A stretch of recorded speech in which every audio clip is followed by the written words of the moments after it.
So hey guys what's up, this is Ayush from Ayush classes. तो आज यार हमारा लेक्चर नंबर 4, जैसे आपको पता है कि मैंने 3 लेक्चर डाल दिए, बहुत बढ़िया तरीके से आपको समझ में आया तो मुझे जरूर बताना कमेंट सेक्शन में। अब लेक्चर नंबर 4 आ गया हमारा। लेक्चर नंबर 4 है मेरा हेटरोट्रॉफिक न्यूट्रिशन के ऊपर कि मेरा हेटरोट्रॉफिक न्यूट्रिशन क्या है। पिछले लेक्चर तक हमने ऑटोट्रॉफिक न्यूट्रिशन को कवर कर लिया था, सबसे पहले हम न्यूट्रिशन को कवर कर रहे हैं। ठीक है, हम इसके अंदर मेजरली पढ़ने के वाला, हम इसके अंदर अमीबा और ह्यूमन बीइंग इन दो के न्यूट्रिशन पढ़ने वाले हैं। सबसे पहले तो हम यही समझ लेते हैं कि हमारा हेटरोट्रॉफिक न्यूट्रिशन होता क्या है। तो यार डेफिनेशन हेटरोट्रॉफिक न्यूट्रिशन की क्या है। हेटरोट्रॉफिक न्यूट्रिशन एक ऐसा न्यूट्रिशन है जिसके अंदर जो ऑर्गेनिज्म होता है, देखिए जी, जो मेन हमारे जितने भी पॉइंट्स है या फिर मेन जो भी मेरे वर्ड्स हैं उनको मैं मार्क कर देता हूं। ठीक है, हेटरोट्रॉफिक न्यूट्रिशन एक ऐसा न्यूट्रिशन है जिसके अंदर एक ऑर्गेनिज्म दूसरे ऑर्गेनिज्म पे डिपेंड करता है। ठीक है भाई, दूसरे ऑर्गेनिज्म पे डिपेंड करता है। हमारा एक ऑर्गेनिज्म दूसरे ऑर्गेनिज्म पे डिपेंड करता है। इस टाइप के न्यूट्रिशन को हम क्या बोलते हैं? Heterotrophic nutrition. ठीक है, और किस चीज के लिए डिपेंड करता है? ऑर्गेनिज्म फॉर देयर फूड, अपने खाने के लिए दूसरे ऑर्गेनिज्म पे डिपेंड वो ऑर्गेनिज्म कर रहा होता है। ठीक है भाई, इसलिए हम इसको हेटरोट्रॉफिक न्यूट्रिशन बोल देते हैं। अब हेटरोट्रॉफिक न्यूट्रिशन के क्या क्या टाइप्स हैं? हमारे हेटरोट्रॉफिक न्यूट्रिशन के मेजरली 3 टाइप्स हैं, हमको 3 ही पढ़ने हैं। क्या हमारा होलोजोइक न्यूट्रिशन, एक है सैप्रोफिटिक न्यूट्रिशन और एक है हमारा पैरासिटिक न्यूट्रिशन। ठीक है भाई, एक एक करके इन तीनों को डिस्कस करते हैं। होलोजोइक न्यूट्रिशन कौन सा न्यूट्रिशन है? देखिए मैं आपको समझाता हूँ। होलोजोइक न्यूट्रिशन एक ऐसा न्यूट्रिशन है जिसके अंदर जो ऑर्गेनिज्म होता है वो अपना खाना थ्रू इंजेशन आना था, यहाँ पे थोड़ी स्पेलिंग मिस्टेक हो गई है। ठीक है, इंजेशन के थ्रू लेता है। और जो इंजेस्टेड फूड होता है, इंजेशन का मतलब आप इस तरीके से समझ सकते हैं, एक ऑर्गेनिज्म है वो अपने माउथ के थ्रू वो खाना ले रहा होता है। ठीक है, अपने माउथ के थ्रू वो खाना ले रहा होता है। भाई जी आएगा, यहाँ पे ऐसा आएगा, आप इसको समझ गए हैं मेरे ख्याल से। ठीक है, अपने माउथ के थ्रू खाना ले रहा होता है, उसके बाद वो खाना डाइजेस्ट होता है, उसके बाद बॉडी एब्जॉर्ब करती है। यानी कि प्रॉपर एक प्रोसेस होता है जिसमें सबसे मेन प्रोसेस है हमारा इंजेशन, यानी कि माउथ के थ्रू या फिर किसी भी चीज के थ्रू खाना लिया जाता है। ठीक है, इस टाइप के न्यूट्रिशन को बोलते हैं होलोजोइक न्यूट्रिशन। होलोजोइक न्यूट्रिशन के एग्जांपल लेते हो यार, cow, god, dog, cat, human being, हम सारे हम यानी कि ह्यूमन बीइंग भी होलोजोइक न्यूट्रिशन में। देखो यार, हम खाना खाते हैं, उसको तोड़ने को डाइजेशन बोलते हैं, आगे हम देखेंगे। अमीबा एक्सेट्रा सारे के सारे मेरे होलोजोइक न्यूट्रिशन के अंदर आ रहे होते हैं। ठीक है यार, उसके बाद में हमारा आ रहा है सेप्रोफिटिक न्यूट्रिशन। सेप्रोफिटिक न्यूट्रिशन हमारा कौन सा न्यूट्रिशन है? सेप्रोफिटिक न्यूट्रिशन यूज करने वाले ऑर्गेनिज्म या फिर सेप्रोफिटिक न्यूट्रिशन हमारा एक ऐसा न्यूट्रिशन होता है जिसके अंदर जो डेड प्लांट्स, देखिए जो वर्ड है मेरा सेप्रो का मतलब होता है रोटन। ठीक है, यानी कि रोटन सड़े गली चीज़ों पर खाना खाते हैं। डेड और डिकेइंग फूड मटेरियल का जो यूज़ करते हैं, या फिर एनिमल की बॉडी हो चाहे प्लांट की बॉडी हो, अगर वो डेड और डिके सड़ी गल गई है, सेप्रो रोटन हो जाती है, तब उसके ऊपर जो भी हमारे ऑर्गेनिज्म खाना अपना फीड करते हैं उनको हम सेप्रोफिटिक न्यूट्रिशन यूज़ करने वाले ऑर्गेनिज्म या फिर सेप्रोफाइट्स बोल देते हैं। देखिए बेटा, यहाँ पे सेप्रोफाइट्स लिखा हुआ है। ठीक है, अब डिफाइन करना है सेप्रोफिटिक न्यूट्रिशन को। हमारा सेप्रोफिटिक न्यूट्रिशन क्या है? The nutrition in which an organism obtains its food from decaying matter is called saprophytic nutrition. देखिए पहले क्या था हमारा, पहले मैंने बताया था सेप्रोफिटिक न्यूट्रिशन के अंदर सेप्रोफाइट्स क्या होते हैं। अब हमारा सेप्रोफिटिक न्यूट्रिशन क्या होता है? दोनों में डिफरेंस है। सेप्रोफाइट्स वो ऑर्गेनिज्म है और सेप्रोफिटिक न्यूट्रिशन एक प्रोसेस है जो कि सेप्रोफाइट्स यूज कर रहे हैं। दोनों में ज्यादा डिफरेंस नहीं होता, लेकिन हाँ डिफरेंस है। आपको इनके बीच में डिफरेंस पता होना चाहिए। जब आप इनको नोट्स को पढ़ेंगे, नोट्स आपको डिस्क्रिप्शन बॉक्स में मिल जाएंगे, तो आपको ढंग से इसके बीच में डिफरेंस समझ में आ जाएगा। एग्जाम्पल्स क्या हमारे सेप्रोफिटिक न्यूट्रिशन के? पेन बहुत ज्यादा नीचे चल गया, कोई बात नहीं। ठीक है, एग्जाम्पल्स क्या है? ब्रेड मोल्ड है हमारा, ईस्ट है, फंजाई है, मशरूम है। मशरूम भी एक टाइप की हमारी क्या है बताएंगे? मशरूम एक टाइप की हमारी फंगस है। इसका साइंटिफिक नेम क्या होता है? आप मुझे कमेंट सेक्शन में जरूर बताएंगे यार, आप लोगों को पता होना चाहिए, आपने क्लास 9th में पढ़ा है अपना डाइवर्सिटी इन लिविंग ऑर्गेनिजम्स में। ठीक है, एक्सेट्रा सारे में सेप्रोफिटिक न्यूट्रिशन के एग्जांपल है, यानी कि रोटन चीजों पे, सड़ी गली, डेड और डिकेइंग एनिमल्स या फिर प्लांट्स के मैटर पे उग रहे होते हैं। पैरासिटिक न्यूट्रिशन की बात करते हैं। पैरासिटिक न्यूट्रिशन या फिर पैरासाइट्स एक ऐसे ऑर्गेनिज्म होते हैं, पैरासाइट्स वो ऑर्गेनिज्म जो कि पैरासिटिक न्यूट्रिशन करते हैं, एक ऐसे ऑर्गेनिज्म होते हैं जो कि रहते हैं और खाना खाते हैं, feeds on another living organism called host. ये होस्ट वर्ड बहुत ज्यादा इंपॉर्टेंट है बेटा, होस्ट वर्ड। यानी कि होस्ट का मतलब होता है जिसके ऊपर आप रहते हो। जैसे अभी आप जो अपना खाना पीना कर रहे हो अपने पेरेंट्स के ऊपर कर रहे हो, तो आपके पेरेंट्स आपके होस्ट हैं। अब तब तक ऐसा नहीं, लेकिन अभी के लिए ऐसा नहीं कि जब तक आप यानी कि जब तक आप जियोगे तब तक आपके पेरेंट्स आपको खिलाएंगे। ऐसा एक टाइम आएगा जबकि आप काम करोगे, आपके पेरेंट्स खाएंगे। यानी कि जब तक आप काम पे नहीं जाते तब तक या फिर जब तक आप अपनी अर्निंग स्टार्ट नहीं करते तब तक आपके पेरेंट्स आपके लिए होस्ट हैं, यानी कि आप तब तक खाना खाओगे। अगर आपके पेरेंट्स ने अर्न करना बंद कर दिया तो मे भी ऐसा हो सकता है कि आप भी खाना खाना बंद कर दो या फिर आपकी भी लिवलीहुड चलना बंद हो जाए। ऐसे टाइप के न्यूट्रिशन को बोलते हैं पैरासिटिक न्यूट्रिशन, यानी कि पैरासाइट्स की फॉर्म में। पैरासाइट्स ऐसे ऑर्गेनिज्म जो कि दूसरे ऑर्गेनिज्म के ऊपर रहते हैं अपने खाने के लिए या फिर डिपेंड करते हैं। अगर कोई पूछे पैरासिटिक न्यूट्रिशन की डेफिनेशन क्या है, तो पैरासिटिक न्यूट्रिशन एक ऐसा न्यूट्रिशन है जो कि ऑर्गेनिज्म यूज करता है अपना खाना निकालने के लिए एक दूसरे ऑर्गेनिज्म से विदाउट किलिंग इट। बेटा वर्ड्स को जो अंडरलाइन कर रहा हूं आपको पता होने चाहिए, विदाउट किलिंग इट, ठीक है, यानी कि उसको बिना मारे उससे खाना लेता है मेरा ऑर्गेनिज्म, ठीक है। जैसे मैं इसका एग्जांपल लूं तो आपके सामने जैसे प्लाज्मोडियम, ठीक है, plasmodium, liver fluke, cuscuta, ascaris etcetera. मैं बात करना चाहूंगा कास्कुटा पे। कास्कुटा को हम अमरबेल भी बोलते हैं, यहाँ पे शायद मैं लिख पाऊं अमरबेल, ठीक है। कास्कुटा का हिंदी में इसको अमरबेल ही बोलते हैं। आपने कई सारे देखा होगा जब मेरे प्लांट्स वगैरह होते हैं उनके ऊपर एक ग्रीन कलर की, ठीक है, ये मैं ग्रीन बनाने की कोशिश करता हूँ, ठीक है, उनके ऊपर ग्रीन कलर की एक वायर टाइप आ जाती है, ठीक है। जैसे मैं ग्रीन कलर की हमारे प्लांट्स के ऊपर एक बहुत लंबी लंबी वायर्स आ जाती हैं, यही मेरी होती है कास्कुटा। ये तब तक नहीं हटती जब तक मेरे प्लांट्स की डेथ नहीं हो जाती। ऐसा नहीं कि प्लांट की डेथ कर देती है, जब तक प्लांट हमारा खाना बनाता रहेगा ये उसके ऊपर प्लांट का खाना खाती रहेंगी। आप इससे क्या समझ सकते हैं कि पैरासिटिक न्यूट्रिशन से प्रॉपर तरीके से मेरा प्लांट ग्रोथ नहीं कर पाएगा, ठीक है। ऐसा नहीं कि एनिमल्स में नहीं होता पैरासिटिक न्यूट्रिशन, पैरासिटिक न्यूट्रिशन हमारे एनिमल्स में भी होता है कई बार।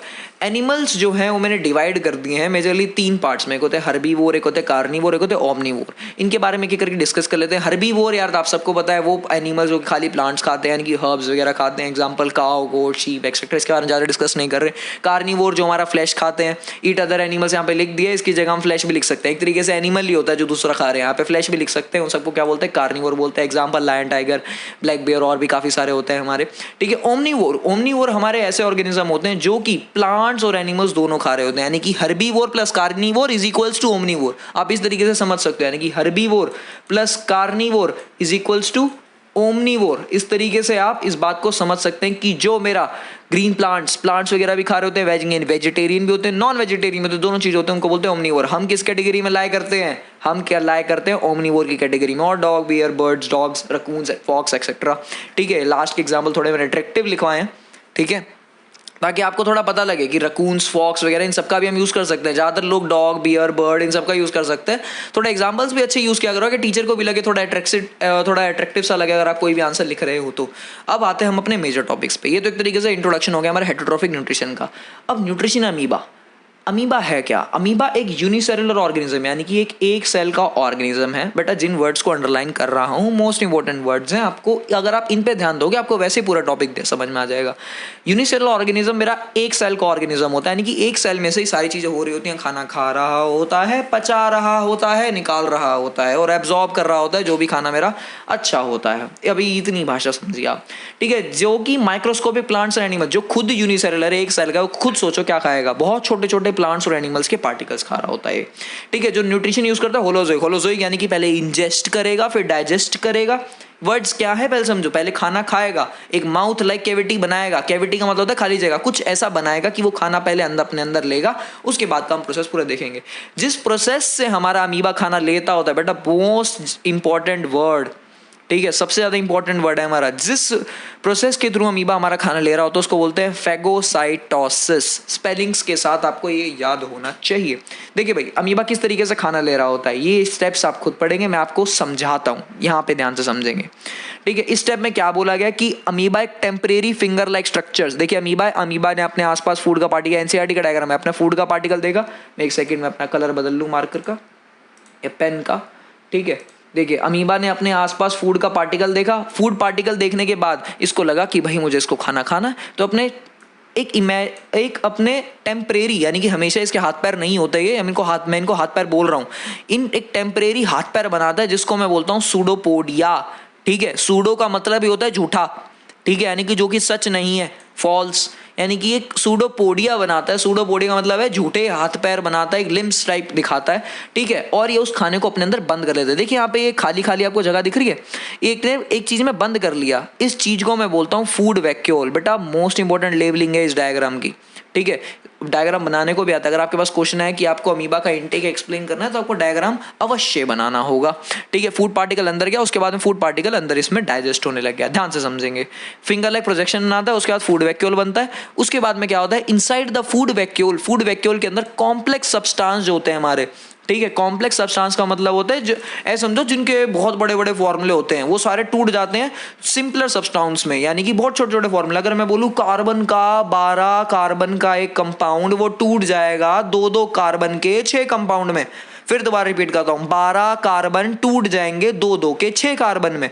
बात मेरे ख्याल से आपको समझ में आई, कॉम्प्लेक्स से सिंपलर जाने का मतलब, ठीक है। यानी कि टूटने को ही हम बोलते हैं डाइजेशन। ये होता है हमारा अमीबा के इस पार्ट में देखो मैं मार्क करने की कोशिश करता हूं, इस पार्ट में, यहां अंदर अमीबा के इस पार्ट में हो रहा होता है डाइजेशन।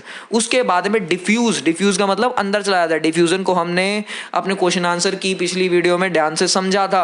डिफ्यूजन के थ्रू साइटोप्लाज्म में चला जाता है। साइटोप्लाज्म हमारा अंदर का कंटेंट होता है किसी भी सेल का। जो रिमेनिंग अब जो चीज मैं यूज नहीं कर पाया, जो अनडाइजेस्टेड मटेरियल मेरा रह गया, वो सरफेस पे आ जाता है सेल की, यानी कि सेल के बिल्कुल एंड्स पे आके बैठ जाता है और वो फिर थ्रोन आउट बाहर फेंक दिया जाता है, जो कि चीज यूज नहीं होती। हम भी यार जो भी हमारा अनडाइजेस्टेड फूड होता है स्टूल की फॉर्म में हम नहीं निकालते, ठीक है यार, सभी को पता है। अब बात करते हैं न्यूट्रिशन इन पैरामीशियम की। बहुत ज़्यादा छोटा टॉपिक है लेकिन बहुत ज़्यादा इंपॉर्टेंट है। ये भी एक यूनिसेलुलर ऑर्गेनिज्म है मेरा, जो पैरामीशियम है। जो सेल है उसकी डिफाइंड शेप है, अमीबा की डिफाइंड शेप नहीं थी। अमीबा किसी भी शेप का हो सकता है, इरेगुलर शेप होती है अमीबा की, लेकिन जो मेरा पैरामीशियम है उसकी एक डिफाइंड शेप है। फूड एक स्पेसिफिक स्पॉट से ले जाता है। अमीबा कहीं से भी अपने हाथ पैर खोल के बैठ जाता है, सुडोपोडिया फैला लेगा, उसके बाद बोलेगा भाई आओ वही फूड वैक्यूल बनाते हैं, ऐसे ऐसे।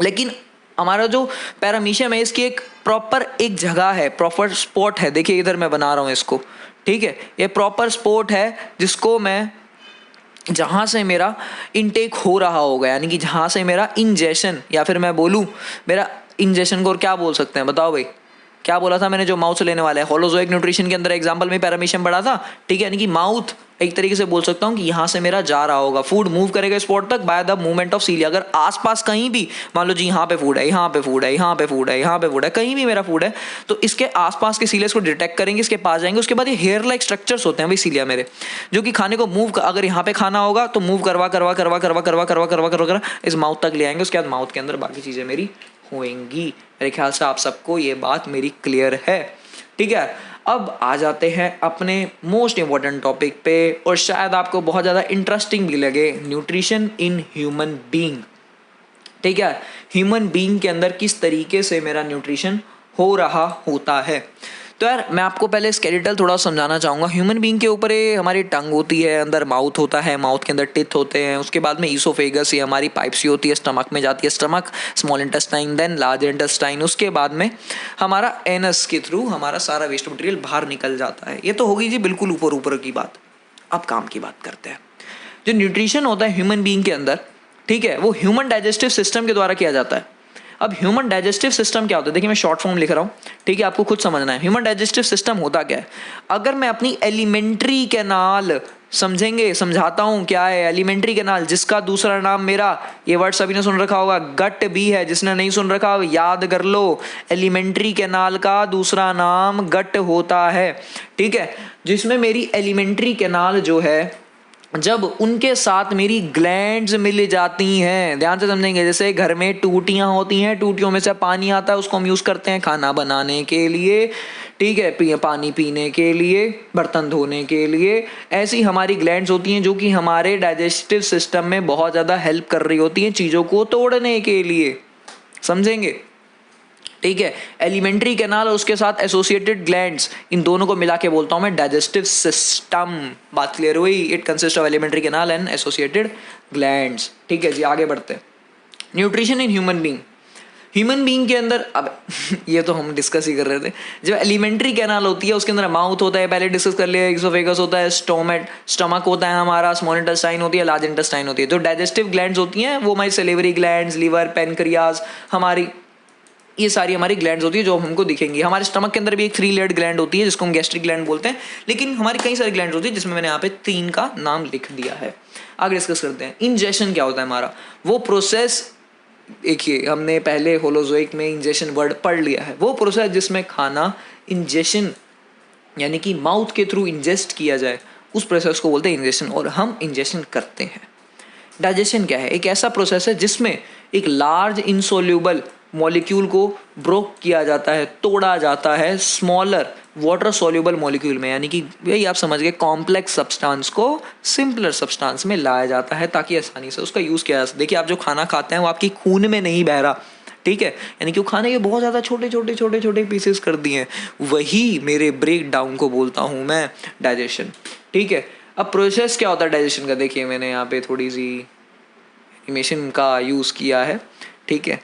GIF इसके अंदर ये सबसे पहले माउथ को मैं डिस्कस कर रहा हूँ, ठीक है। जो डाइजेशन होता है मेरे माउथ के थ्रू स्टार्ट होता है। डाइजेशन का मतलब तोड़ना, मेरा टिथ चालू कर देते हैं फिजिकल डाइजेशन, मेरे खाने को चर्न करना स्टार्ट कर देते हैं, खाने को काटना स्टार्ट कर देते हैं, च्विंग स्टार्ट कर देते हैं, जिसकी मदद से बड़े बड़े जो पार्टिकल्स हैं वो मेरे माउथ में ही टूट जाते हैं। और सेलिवरी ग्लैंड जो होती है मेरी जीभ के नीचे एक ग्लैंड होती है, घर में टूटी होती है, हमारे डाइजेस्टिव सिस्टम में ग्लैंड्स होती हैं। जीभ के नीचे एक ग्लैंड होती है जिसका नाम है सेलेवरी ग्लैंड, जिसके कारण आपको मुंह के अंदर गीला गीला सा भी लगता होगा, क्योंकि वो एक सलाइवा, आपने वर्ड पहले सुन रखा है, वही रिलीज करती है। सलाइवा केमिकल डाइजेशन में हेल्प करता है बाय सिक्रीटिंग एंजाइम्स।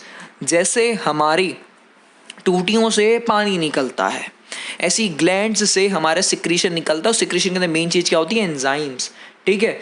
जो कि एंजाइम मेरा सेलेवरी ग्लैंड रिलीज कर रही होती है, उसका नाम होता है सेलेवरी अमाइलेज। सलाइवा एक तो हमारे खाने को गीला करता है ताकि आसानी से वो यूज़ किया जा सके, और सेलेवरी अमाइलेज तोड़ना शुरू कर देता है स्टार्च को शुगर में। स्टार्च क्या होता है भाई? स्टार्च एक स्टोर्ड फूड मटेरियल है जो कि हमारे प्लांट्स यूज़ कर रहे होते हैं। जब प्लांट्स के बाद ज़्यादा खाना हो जाता है ना यार, हम इनडायरेक्टली देखो प्लांट्स वगैरह खा रहे होते हैं, या फिर हम एनिमल वगैरह खा रहे होते हैं, यानी कि उनका स्टोर्ड फूड ही खा रहे होते हैं। प्लांट्स अपना स्टोर्ड फूड स्टार्च की फॉर्म में रखते हैं, ठीक है। उसको शुगर चीनी नहीं, शुगर सिंपलर सब्सटेंसेस को बोलते हैं कार्बन के, ठीक है। अभी इतना ही समझो, बिल्कुल ऐसे भी नहीं बोलते, ठीक है। बस इतना समझो, शुगर से स्टार्च में कन्वर्ट होना है। शुगर हमारे कॉम्प्लेक्स चीज़ है और स्टार्च हमारी एक सिंपल चीज़ है। सलाइवा हमारा डिसइंफेक्ट भी करता है फूड को। डिसइंफेक्ट बाहर से खाना है भाई, क्या हो सकता है उसके अंदर बैक्टीरिया वगैरह भी हो, उसको डिसइंफेक्ट करने में मदद करता है। जितनों को मार पाता है वो बिल्कुल मारता है। उसके बाद खाना धीरे धीरे धीरे धीरे करके हमारे फूड पाइप में चला जाता है, जिसको मैं ईसोफेगस कह रहा होता हूँ। ये खाने को हमारे माउथ से कहाँ तक लेके जाती है? देखिए भाई, ये मेरी है ईसोफेगस, ये यहाँ से स्टार्ट हुई, ये यहाँ पे माउथ आना था, ठीक है। ईसोफेगस यहाँ से स्टार्ट हुई और मेरी स्टमक तक मेरी ईसोफेगस जाती है। ईसोफेगस में कुछ नहीं हो रहा होता। कई लोग इसको ओसोफेगस बोलेंगे, ईसोफेगस बोलेंगे, बेटा स्पेलिंग याद होनी चाहिए। ओ से स्टार्ट होती है, ठीक है। ईसोफेगस ओ से स्टार्ट होती है। जिसको जिस तरीके से बोलना है उस तरीके से बोल सकता है, लेकिन आपको बातें मेरी ध्यान रखनी होगी।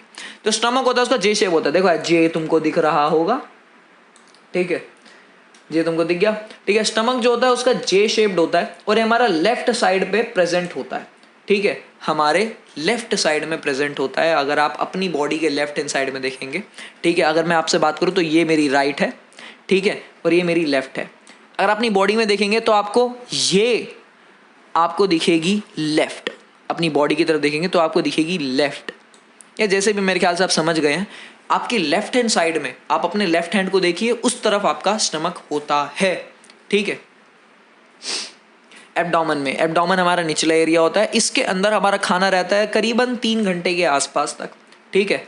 और जो स्टमक होता है उसकी वॉल्स जो होती है वो ग्लैंड्स की होती है। स्टमक की वॉल 3 लेयर्ड ग्लैंड होती है, यानी कि 3 लेयर होती हैं जिनको ग्लैंड्स बोल रहे हैं यहाँ पे, ठीक है, जो कि जूस क्रिएट करती है, जिनको बोलते हैं गैस्ट्रिक जूस, और ग्लैंड्स को बोलते हैं गैस्ट्रिक ग्लैंड्स। वर्ड्स को ध्यान रखना। इनके अंदर मेरे 3 जूसेस आ रहे होते हैं, HCl, पेप्सिन और म्यूकस। ये इस तरीके से, जैसे कभी भी राजा आता है तो सबसे पहले सिपाही आके देख के जाते हैं, फिर उसके बाद में सेनापति आके देख के जाता है, उसके बाद राजा आता है। यहाँ पे राजा कौन है बेटा? याद रखना, राजा यहाँ पे है हमारा पेप्सिन, इसको मैं देता हूँ नाम R, राजा, ठीक है। उसके बाद जो म्यूकस है मेरा, ये है मेरा सेनापति S, और हमारा जो HCl है, सेनापति नहीं है मेरा, ये मेरा क्या बोलते हैं उनको, सैनिक, SA लगा देता हूँ, सैनिक। और जो मेरा HCl है ये है मेरा सेनापति। सबसे पहले क्या होता है भाई, हमारे ये जो स्टमक है पूरा का पूरा, इस स्टमक के अंदर सबसे पहले मेरा म्यूकस रिलीज करा जाता है। म्यूकस एक प्रोटेक्टिव लेयर है। खुद सोचो यार, हमारे स्टमक के अंदर HCl आना है, HCl हाइड्रोक्लोरिक एसिड, अगर आपके हाथ के ऊपर गिर दूँ तो हाथ को आर पार कर जाएगा, ठीक है।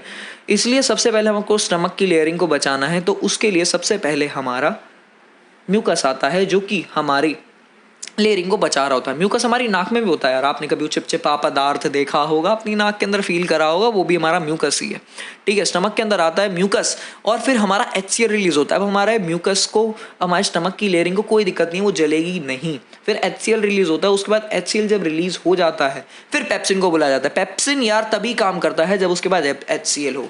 और पेप्सिन का काम क्या होता है? पेप्सिन का काम होता है भाई डाइजेस्ट करना प्रोटीन को। देखो भाई, प्रोटीन को स्मॉल मॉलिक्यूल्स में कन्वर्ट करना, ठीक है। अभी तक हमारा क्या क्या हुआ है? स्टार्च मेरा कन्वर्ट हुआ है शुगर में, उसके बाद में मेरा वो भी किसने करा? सलेवरी अमाइलेज ने। अब यहाँ पे मेरा कौन सा एंजाइम है? पेप्सिन मेरा एंजाइम है जो कि मेरा किसी को कन्वर्ट कर रहा है, प्रोटीन को स्मॉल मॉलिक्यूल्स में तोड़ रहा है। और HCl मेरा किल भी कर देता है बैक्टीरिया जो कि हमारे स्टमक के अंदर ऐड कर जाता है खाने के दौरान, ठीक है यार। और म्यूकस हमारी हेल्प कर रहा होता है HCl से।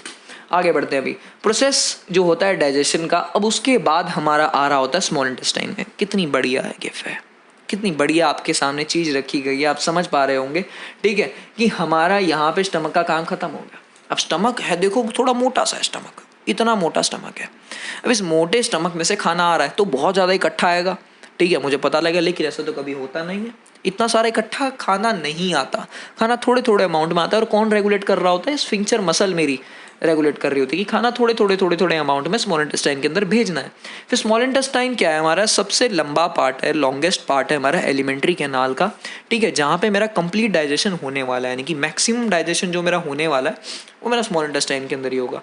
जो स्मॉल इंटेस्टाइन है वो रिसीव कर दिया सिक्रीशन दो ग्लैंड से, 2 ग्लैंड्स, ठीक है। एक होता है लिवर और एक है हमारा पेनक्रियास। अगर आपको मैं पिछली स्लाइड में दिखाऊं तो ये मेरा लिवर, ठीक है, यहाँ पे पेनक्रियास नहीं है, मैं आपको थोड़ा और पीछे लेके जाता हूँ। देखो ये है मेरा लिवर और ये है मेरी पेनक्रियास। यहाँ से ये 2 ग्लैंड मेरी सिक्रेशन दे रही होती है मेरी स्मॉल इंटेस्टाइन के अंदर, ठीक है भाई। हमारी सबसे बड़ी ग्लैंड का नाम क्या कभी आ जाता है तो लिवर हमारी सबसे बड़ी ग्लैंड होती है। जो लिवर होता है हमारा वो सिक्रीट करता है बाइल जूस। देखिए भाई, इसके जूस को नाम दे रखा है बाइल जूस। इसके अंदर भी एंजाइम्स होते हैं लेकिन उन एंजाइम्स का नाम हमारे सिलेबस में अभी नहीं है। बिलुवरीन और बिलुवर्डीन इस टाइप के होते हैं, मैंने आपको नाम फिर भी बता दिया है, लेकिन हमारे सिलेबस में नहीं है। ग्रीनिश येलो लिक्विड एक होता है हमारा बाइल जूस, यानी ग्रीनिश गंदा सा दिखने वाला होता है, ऐसे समझो, ग्रीनिश येलो लिक्विड जो कि हमारे गॉल ब्लैडर में स्टोर होता है। देखिए मैं लिवर का यहाँ पे थोड़ा सा डायग्राम बना के आपको समझाता हूँ और आपको समझ में आएगा। देखिए लिवर, इसके अंदर मेरा बाइल जूस बना। सबसे पहले इसके अंदर गॉल ब्लैडर नाम की चीज़ होती है, एक समझो एक थैली टाइप होती है जिसके अंदर आएगा बाइल जूस जमा होगा, जब जरूरत होगी तो गॉल ब्लैडर से निकल के जाएगा, ठीक है। और कहाँ जाएगा? स्मॉल इंटेस्टाइन में, सीधा लिवर से नहीं जाता। लिवर के अंदर एक गॉल ब्लैडर होता है, उससे जाता है मेरा बाइल जूस, ठीक है, गॉल ब्लैडर में शोर होता है। बाइल जो होता है वो फैट को तोड़ता है स्मॉल ग्लोब्यूल्स में। ग्लोब्यूल्स, मॉलिक्यूल्स, इन दोनों के दोनों वर्ड्स में कंफ्यूजन नहीं होनी चाहिए आप लोगों को।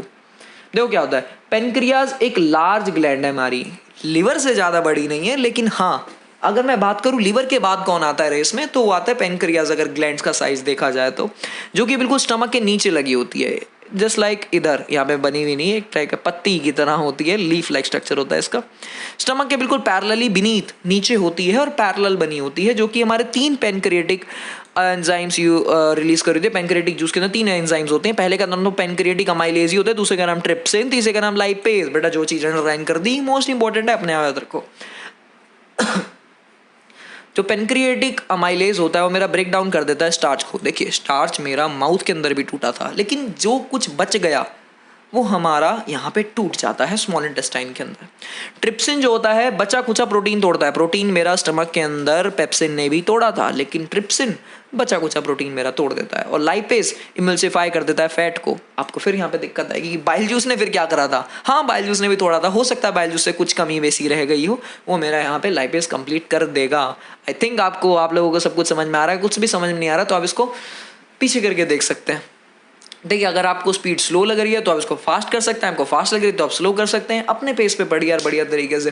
ठीक है, जो हमारी वॉल्स होती है स्मॉल इंटेस्टाइन की, उसमें और भी काफ़ी सारी ग्लैंड्स होती है जो कि अपना अपना सिक्रेशन दे रही होती हैं, नंबर ऑफ एंजाइम्स रिलीज कर रही होती है, लेकिन हमको उन सब पे नहीं जाना। बस हमको ध्यान रखना है कि हाँ और भी होती हैं।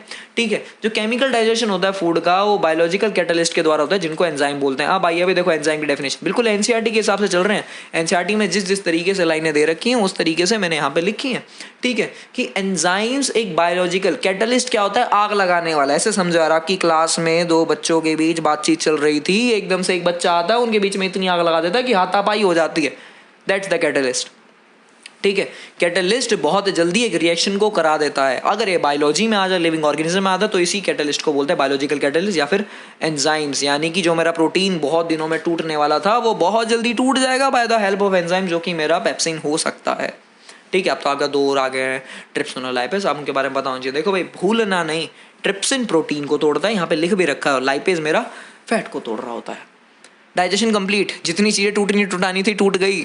अब क्या करना है, क्यों तोड़ी गई हैं? एब्जॉर्ब करने के लिए। जो प्रोसेस होता है डाइजेस्टेड फूड का, वो इंटेस्टाइनल वॉल से ब्लड स्ट्रीम में जाने का, उसको बोलते हैं एब्सॉर्प्शन। ठीक है, यानी कि हमने जो खाना तोड़ा वो अपने अंदर एब्जॉर्ब करने के लिए, एनर्जी लेने के लिए अल्टीमेटली हमने उसको तोड़ा। अब इंटेस्टाइन के थ्रू ब्लड स्ट्रीम में, खून में जाने के प्रोसेस को बोलते हैं एब्सॉर्प्शन। एब्सॉर्प्शन की अकरेंस, एब्सॉर्प्शन कैसे हो रहा होता है? स्मॉल इंटेस्टाइन होती है, मेन रीजन होती है एब्सॉर्प्शन का, जो कि डाइजेशन का भी मेन रीजन है और एब्जॉर्प्शन का भी मेन रीजन है। जो इनर लाइनिंग होती है, जो अंदर की जो लाइनिंग होती है मेरी अंदर से, अगर मैं अपनी स्मॉल इंटेस्टाइन को देखूं तो उसके अंदर millions of tiny finger like projection होते हैं, जिनको मैं विलाय बोलता हूँ। फिंगर लाइक प्रोजेक्शन कुछ इस तरीके के। ठीक है, यहाँ पे लगा नहीं पाया, लेकिन आपको समझाने की पूरी कोशिश करूंगा और समझा भी दूंगा अगर आप समझ पाए तो। अगर आप कुछ भी ना समझ पाए तो कमेंट करना, उस टॉपिक के ऊपर अलग से वीडियो बनेगी, आप लोगों को समझ में आना चाहिए। इस टाइप से देखिए, मैं अंदर से देख रहा हूँ स्मॉल इंटेस्टाइन को, इधर से मान लेते हैं मेरी खत्म हो रही है, उधर से मेरी शुरू हो रही है स्मॉल इंटेस्टाइन, तो अंदर से देखिए फिंगर लाइक प्रोजेक्शन होती है मेरी। ठीक है, जो कि इंक्रीज कर देती है एब्जॉर्प्शन एरिया इंटेस्टाइन का, यानी कि यहाँ इनके अंदर से एब्जॉर्प्शन हो रहा होता है, इनके इधर ब्लड स्ट्रीम होती है। अब मेरे ख्याल से मेरी बात आप लोगों को समझ आ रही है। जो डाइजेस्टेड फूड होता है वो एब्जॉर्ब हो जाता है वॉल्स के द्वारा स्मॉल इंटेस्टाइन की, और ब्लड के अंदर मेरा आ जाता है। एसिमिलेशन क्या होता है? डाइजेशन हो गया, सबसे पहले इंजेशन हुआ, फिर डाइजेशन हुआ, फिर एब्जॉर्प्शन हुआ, अब एसिमिलेशन होगा। एसिमिलेशन एक ऐसा प्रोसेस है जिसके अंदर एब्जॉर्ब्ड फूड जो है बॉडी सेल्स लेंगे। खाना का जो हमारा मेन मटेरियल था टूटने के बाद वो खून में आ गया। अब खून कहाँ जाएगा? खून सेल्स को एनर्जी देगा। अब ये बॉडी सेल्स लेंगे और एनर्जी ग्रोथ और रिपेयर के लिए करेंगे, यानी कि ग्रोथ करनी है, चीज़ों को रिपेयर करना है, जो चीज़ टूट गई हैं, जो सेल खराब हो गए उनकी जो नए सेल लाना है, वो हमारा अब एसिमिलेशन कहलाता है। ठीक है, एसिमिलेशन कैसे हो रहा होता है? जो डाइजेस्टेड फूड होता है वो बॉडी से इमिडिएटली यूज नहीं हो जाता। ठीक है, जितना भी हमारा फूड होता है वो जो अगर एक्स्ट्रा बच जाता है, इमिडिएटली सारा का सारा फूड मटेरियल यूज नहीं हो जाता यार, वो कार्बोहाइड्रेट्स की फॉर्म में। ठीक है, एक फॉर्म होती है हमारी कार्बोहाइड्रेट की जिसको बोलते हैं ग्लाइकोजन, जिसे प्लांट के अंदर स्टार्च होता है, याद होगा आपको पिछले लेक्चर में हमने पढ़ा था। ठीक है, जैसे प्लांट्स के अंदर स्टार्च होता है स्टोर्ड फूड, ऐसे एनिमल्स के अंदर ग्लाइकोजन होता है। स्टोर कहाँ हो रहा होता है? ये हमारे लीवर में स्टोर हो रहा होता है। ठीक है, लीवर के बारे में आपने एक और बात सीखी, उसमें हमारा गॉल ब्लैडर होता है, उसके अंदर बाइल जूस भी हो रहा होता है, और वो हमारा पैंक्रियास के अंदर सिक्रीशन भी दे रहा होता है। ईजेशन क्या होता है हमारा यार? Process, the process in which the undigested food is removed from the body is called ईजेशन। यानी कि जितना भी अब गंद है वो सारा का सारा बॉडी से रिमूव हो जाएगा बाय द प्रोसेस ऑफ ईजेशन। ठीक है, अकरेंस ईजेशन किस तरीके से हो रहा होता है? जो अनडाइजेस्टेड फूड है वो स्मॉल इंटेस्टाइन के थ्रू एक वाइडर, एक बड़ी ट्यूब में जा रहा होता है जिसका नाम होता है लार्ज इंटेस्टाइन। और जो वॉल्स होती है लार्ज इंटेस्टाइन की, पता है ना, स्मॉल इंटेस्टाइन ऐसे बीच में कुछ घुसड़ मुचड़ सा होता है, उसके बाद में एक लार्ज इंटेस्टाइन आती है। ठीक है, इस टाइप की, इस लार्ज इंटेस्टाइन का फूड जाता है, और जितने भी हमारे वाटर मोलिक्यूल्स और जितने मिनरल्स होते हैं वो लास्ट टू लास्ट इसके अंदर जो एब्जॉर्ब होने होते हैं वो हो जाते हैं। उसके बाद में सारा का सारा डाइजेस्टेड फूड मेरे स्मॉल इंटेस्टाइन के लास्ट पार्ट, जिसको मैं बोल रहा हूँ लास्ट सेकंड पार्ट में बोल सकता हूँ, रेक्टम में जाता है और स्टोर हो जाता है। ठीक है, उसके बाद में हमारे मसल्स के थ्रू बाहर निकाल दिया जाता है हमारे एनस से। एनस से पहले जो मसल आते हैं उनका नाम होता है एनल स्फिंक्चर। ठीक है भाई, यहाँ पे हमारा डाइजेशन खत्म हो जाता है पूरा का पूरा। ह्यूमन बीइंग का। अब थोड़े से उन्होंने मोर टू नो दे रखे थे। सबसे पहले बात कर लेते हैं डेंटल कैरीज की। हमारे दांत टूटते कैसे? तो हमारा दांत के अंदर दो चीज़ होती हैं। सबसे ऊपर वाली लेयर को बोलते हैं हम इनेमल, ठीक है, और उसके नीचे वाली लेयर को वो क्या बोलते हैं? देखिए आपको इसके अंदर मिल जाएगा, अगर मैं आपको समझाना चाहूँ। चलिए इसको पढ़ते हैं लाइन को। डेंटल कैरीज और tooth decays causes gradual softening of enamel and dentine. Dentine होता है हमारा इनेमल के नीचे जो हमारा मोटा पार्ट जो होता है, जो पत्थर का जो पार्ट होता है, वैसे समझ सकते हैं अपने दांत का, उसको डेंटाइन बोलते हैं। उसके ऊपर जो लेयर होती है उसको बोलते हैं इनेमल। जब हम खाना खा के छोड़ देते हैं तो उसके ऊपर बैक्टीरियाज वगैरह जो भी हमारे मुंह के अंदर एंटर करे हैं वो सारे के सारे हमारे कई सारे एसिड्स वगैरह रिलीज करने शुरू करते हैं, जिसकी वजह से इनेमल फटने लगता है। वो सीधा डेंटाइन पे फिर अटैक करते हैं और जिसकी वजह से हमें कैविटीज़ वगैरह हो जाती हैं। अगर हम ब्रश करते हैं तो होता क्या है, हमारे इनेमल के ऊपर जो भी बैक्टीरिया वगैरह थे वो हमारे हट जाते हैं। अगर हम ब्रश नहीं करते तो वो इनेमल हटता है, उसके बाद में डेंटाइन पे ज़्यादा अटैक करते हैं और हमारी कैविटीज़ वगैरह टूथ डिकेज कॉज करते हैं हमारी, ठीक है। और जब हमारे इनेमल हटता है तो वो इकट्ठे होने लगते हैं बैक्टीरिया, वो कॉज करते हैं जो उनका एसिड होता है इकट्ठा होता है, प्लाग जिसको बोलते हैं। अगर वो प्लाग हट जाता है हमारे ब्रश से तो ठीक है, नहीं तो हमारा सलाइवा भी उसे नहीं हटा पाता, हमको सीधा डेंटिस्ट पे ही जाना चाहिए। अगर किसी के भी प्लाग वगैरह है तो डेंटिस्ट पे जाके उसे जल्दी से क्लियर करवा ले, बेटा बहुत आगे जाके दिक्कत देती है हमें बात। इन टेक्स्ट क्वेश्चन मेन चीज़ पे आगे भी डिफरेंस क्या है हमारा ऑटोट्रॉफिक न्यूट्रिशन और हेटरोट्रॉफिक न्यूट्रिशन में क्या हो गया, ये कोई नहीं क्वेश्चन इसमें मिल गया है, अब ध्यान से समझेंगे। ऑटोट्रॉफिक न्यूट्रिशन हेटरोट्रॉफिक न्यूट्रिशन हमारा डिफरेंस क्या है? ऑटोट्रॉफिक न्यूट्रिशन एक ऐसा न्यूट्रिशन है जिसके अंदर फोटोसिंथेसिस के थ्रू अपना प्लांट्स वगैरह खाना बना रहे होते हैं, फिर ऑर्गेनिज्म खाना बना रहे होते हैं। जबकि हेटरोट्रॉफिक न्यूट्रिशन एक ऐसा न्यूट्रिशन है जिसके अंदर ऑर्गेनिज्म हमारे दूसरे ऑर्गेनिज्म पे डिपेंड होते हैं अपने खाने के लिए, ठीक है। ऑटोट्रॉफिक न्यूट्रिशन के मेरे एग्जांपल करें ग्रीन प्लांट्स, इसके बारे में ज़्यादा अब मैं इस पर फोकस नहीं करूँगा। मैं ख्याल से आपको सारी बातें समझ में आ गई हैं। एग्जाम्पल होते हैं हमारे heterotrophic nutrition cows, buffaloes, tigers etcetera, ठीक है। प्लांट्स अपना खाना बनाने के लिए कौन से मटेरियल्स का यूज़ कर रहे होते हैं? रॉ मटेरियल्स का फोटोसिंथेसिस के दौरान, सनलाइट का, कार्बन डाइऑक्साइड का, वाटर का, सॉइल का, मिनरल्स का, एक्सेट्रा एक्सेट्रा। आप इसमें और भी चीज़ें लिख सकते हैं। रोल क्या होता है एसिड का हमारे स्टमक में एसिड का ये रोल होता है कि एसिड जो होता है हमारा वो स्टमक के अंदर पेप्सिन को काम करने में मदद कर रहा होता है, एसिडिक नेचर प्रोवाइड करता है, जिसकी वजह से हमारा प्रोटीन डाइजेस्ट हो पाता है। फोर्थ क्वेश्चन क्या है हमारा, what is the function of digestive enzyme? Digestive enzyme का फंक्शन क्या होता है? डाइजेस्टिव एंजाइम हमारे क्या करते हैं, ये जो हमारे कॉम्प्लेक्स फूड मटेरियल्स होते हैं उनको सिंपल फूड मटेरियल्स में तोड़ देते हैं। डाइजेशन के दौरान जो फूड मटेरियल जो टूटता है स्मॉल पीसेज में, ठीक है, वो वैसे भी टूट सकता है, लेकिन डाइजेस्टिव एंजाइम मैंने बताया था बायोलॉजिकल कैटलिस्ट इनको बोलते हैं, जिसकी वजह से जल्दी तोड़ देते हैं मेरे फूड मटेरियल को। How is the small intestine design to absorb digestive food? Small intestine ऐसे कैसे डिजाइन होगी कि उसके अंदर फूड आसानी से डाइजेस्ट हो पाता है? डाइजेस्टिव लिखा है इसके अंदर, एब्जॉर्ब नहीं लिखा, ठीक है। तो मैंने यहाँ पे आंसर लिख दिया है एब्जॉर्ब्ड का, यहाँ पे मैं लिख दिया फिन लाइक प्रोजेक्शन होती है जिनको विलाय बोलते हैं, लेकिन आपको डाइजेशन का लिखना है। ये आंसर गलत लिखा गया है, इसका आंसर आप कमेंट में बताएंगे, आपको डिस्क्रिप्शन में इसका आंसर लिखा मिल जाएगा, ठीक है, वो भी बिल्कुल करेक्ट। तो यार इतना ही था हमारे आज के लेक्चर के लिए। आज हमने हेटरोट्रॉफिक न्यूट्रिशन को पूर्ण तरीके से समाप्त कर दिया है। अब जल्दी से यार हमारे सब्सक्रिप्शन बढ़ाइए।